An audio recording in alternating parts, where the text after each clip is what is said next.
Stan Laurel and Oliver Hardy had an indelible effect on cinema. But do you know which other silent film star Laurel toured with before either of them broke into film? And whose eyes almost destroyed their career before it started? Keep watching to find out. During his early years in England and prior to meeting Oliver Hardy, Stan Laurel, born Arthur Stanley Jefferson, was in a comedy duo with a man named Ted Desmond.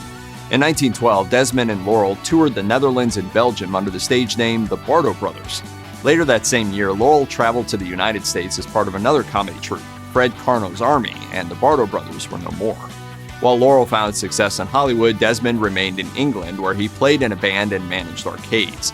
Still, Desmond didn't appear to grow resentful of his old partner's success, and the pair remained friends long after their comedy act dissolved. They continued to correspond via letters and postcards for over 50 years, and in 2018, 11 of those were auctioned off for a total of £4,580. When Stan Laurel sailed to New York to perform with Fred Karno's Army, he shared a cabin with none other than Charlie Chaplin, who was also in Karno's Army. According to Time, Laurel had previously worked as Chaplin's understudy when he lived in England, and continued to do so while they toured North America. In 1913, Chaplin was recruited away from the troupe and signed a contract that would launch his international success. Karno's Army broke up the following year. After Chaplin and Laurel went their separate ways, Laurel continued to talk about Chaplin throughout his life. Chaplin, however, did not mention Laurel in his in-depth autobiography. Years later, television personality Dick Cavett met Laurel and brought up Chaplin's failure to write about him, to which Laurel replied, "I don't deserve to be mentioned in the same sentence with Charlie." In 1917, Stan Laurel met Australian singer, dancer, and actress Charlotte May Dahlberg. According to IMDb, the pair moved in together and had a 7-year common-law marriage.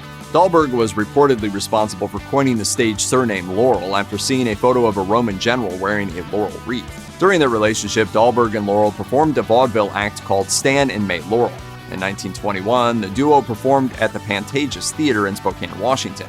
A local critic wrote of their show for the Spokesman Review, calling it burlesque that oversteps the limits of good taste too often. Oliver Hardy, on the other hand, got his start in the film industry behind the scenes. In 1913, he joined Lubin Motion Pictures in Jacksonville, Florida. There, he worked on everything from lighting to props and ultimately became a script clerk. He made his debut on screen the following year in the lost 1914 comedy movie Outwitting Dad. In 1916, he continued to work in Jacksonville at the Vim Southern Studio, where he starred in 35 slapstick films with Billy Rouge as Plump and Runt. In 1917, Hardy discovered that some of his colleagues were stealing money from the studio, which eventually led to the studio's demise. Hardy later began making movies with Hal Roach, and ultimately signed a contract with Roach's studio. His first Roach film was released the same month that Stan Laurel signed his own contract with Roach in 1925. By the time Laurel joined Hal Roach's studio, he had worked on 82 films as a solo act, but had reportedly never felt a strong connection with the audience as a solo film star. For his part, Hardy had acted in more than 250 productions prior to joining forces with Laurel. The rest, as they say, is comedy history. But it was almost over before it began, and it was Stan Laurel's eye color that almost brought his film career to a screeching halt. After he signed with Hal Roach's studios as a potential screen star, he was ushered into a behind-the-scenes role when the studio executives saw his eyes on film. Roach told the film magazine The Silent Picture, "We found out that because of the film at the time, he had very light blue eyes. His eyes wouldn't photograph, so he became a writer, and I think for about a year he was a writer at the studio." Until the 1920s, studios used black and white orthochromatic film, which was blue blind. In the 1920s, Roach Studios managed to obtain the newly introduced panchromatic film. Roach continued, "We made a test for him on panchromatic film and found that his eyes now did photograph, so we put him in a bit, but he was still a writer." Laurel's role changed once Roach saw him on screen alongside Oliver Hardy. Based on the pair's on-screen compatibility, the studio began bringing Laurel into more and more film roles. Roach added, "They seemed to complement each other, so the next one we gave them a bit more. Here were two funny men who could play straight to the other one, and I thought that would be a very good thing for comedy." Laurel and Hardy's relationship with Hal Roach's film studio soured in the 1930s. The decade brought about the rise of full-length films, which required larger budgets and stricter parameters. According to Danny Lawrence's The Making of Stan Laurel, Echoes of a British Boyhood, Laurel found that this led to a loss of control over the process of filmmaking, as well as the finished results. Their conflict intensified in 1934 during the making of Babes in Toyland, when they clashed over how to bring the story to life. Henry Brandon, who played the villain in the film, said, "Roach and Laurel were arguing constantly while it was being made. Roach would tell Laurel his suggestions on the comedy scenes. It was a real battle of egos, but Laurel got to do things his way." Laurel and Hardy ultimately left Roach Studio for 20th Century Fox in 1941.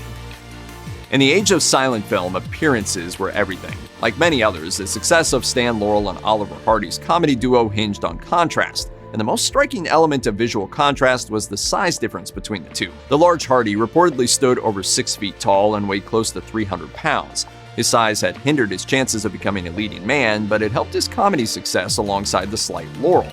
In addition, Laurel kept his hair long on top, while Hardy pasted his hair flat to his head. Laurel also wore his famous bowler hat a couple of sizes too small, so that it perched high on his head, while Hardy wore a comically oversized bowler hat. While performing as a double act, Stan Laurel and Oliver Hardy played clearly defined characters. Laurel was the childlike, incompetent nuisance, routinely pestering and annoying Hardy, while Hardy took on the role of the comedic straight man. Well, here's another nice mess you've gotten me into. There was also a disparity between the pair's real-life relationship and that of their characters on stage and screen. As a comedy duo, Laurel and Hardy went together like peanut butter and jelly, but according to Smithsonian Magazine, they were not especially close outside of work. Laurel was reportedly a workaholic who spent every spare minute editing, writing, or generating ideas for future films. Meanwhile, Hardy took his work seriously while he was doing it, but spent his free time drinking and gambling. The impact of Laurel and Hardy lives on in the comedy world decades later, and many have theorized that their slapstick act influenced The Simpsons. According to The Guardian, David Silverman, the show's chief animator, once asked Simpsons creator Matt Groening, "Wouldn't you say getting hit on the head is a good way to make people laugh?" Groening replied, "Well, hey, we're both fans of Laurel and Hardy." Oliver Hardy allegedly inspired Homer Simpson, and particularly the character's catchphrase.